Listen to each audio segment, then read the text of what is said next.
Hello, my name is Nate Walcott, and I am a sophomore in CEM. This past summer and winter, I interned with Lodestro Construction in downtown Chicago. Lodestro Construction is a general contracting firm based out of Chicago, Illinois.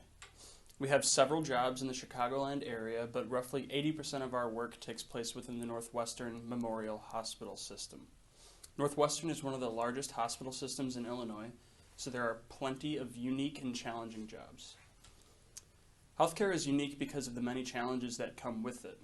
The patient is always the number one priority, so keeping them safe is a large task.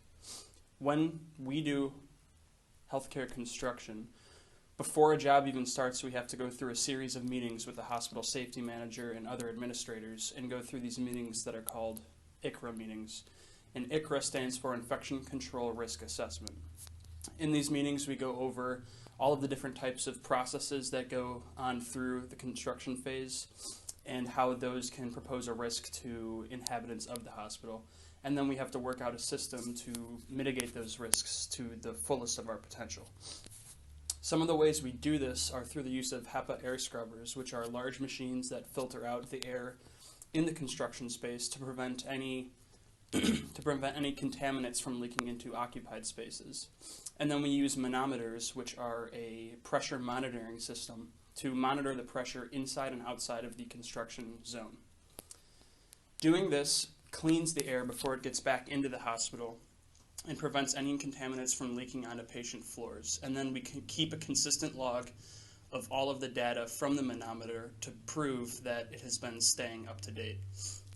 Also, throughout the day, hazard safety inspection forms are filled out to prove that there is no blocking of ingress or egress through the hospital space and that the occupied spaces of the hospital are clean and safe.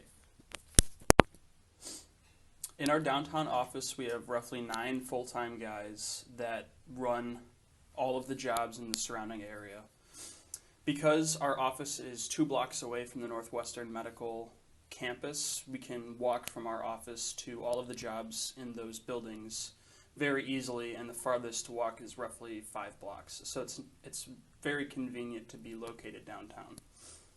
Now, because our office is smaller, I was the only intern with Lodestro, and because of that, I've been fortunate enough to get my hands on a wide variety of work. A typical day starts at 5:30 in the morning, and it might not end till 3 or 4 p.m. And even though the hours are long, each day presents its own set of unique challenges, and it keeps it very exciting. I would usually work Monday through Friday, 10 hours a day, and then some Saturdays or maybe even Sundays, depending on the amount of work that was happening on that weekend. Some of my roles with Lodestro Construction are marking up architectural drawings using Bluebeam, scheduling and completing walkthroughs with subcontractors, field supervision, especially on the weekends, tracking time and material throughout the construction process, investigating existing conditions, such as going above ceiling and seeing what existing pipe or ductwork is in that space, signing tickets and receiving deliveries, logging daily progress photos and safety forms, and completing punch list items. Here's an example of a smaller job that took place this winter break.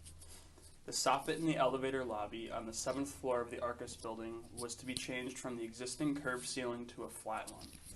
This presented a unique challenge because the sleep study suite was directly across the hallway from this elevator lobby. Because of this, we had to work on the weekend on premium time to avoid waking up or disturbing any of the patients trying to sleep. The picture on the left shows the existing curved ceiling of this elevator lobby, and the picture on the middle shows a rough sketch of what was going to happen. It was going to change from the curved ceiling to a flat one. Because of this, all of the light fixtures, heating and air conditioning vents, and fire extinguishers and smoke detectors had to be dropped down to a new level because they were at the center, and then as this flattened, they would be lowered. The picture on the far right shows the existing dimensions of the fixtures in the soffit that are to remain. The next step involved scheduling a walkthrough with our carpenter, electrical, and mechanical subcontractor foreman.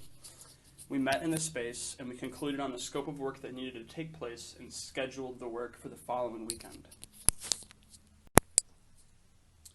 The picture on the left is the elevator lobby during the construction phase. You can see the plastic up during the taping process to prevent any mud from getting on the walls. You can also see the HEPA air scrubber in the back, filtering the air to prevent outside contamination. The picture on the right shows the elevator lobby after all patching and taping. The ceiling is flat and the existing fixtures are in their new place. I unfortunately do not have a picture of the painted soffit because that took place after break ended. Thank you very much for your time and for listening to a little bit of what I did this summer.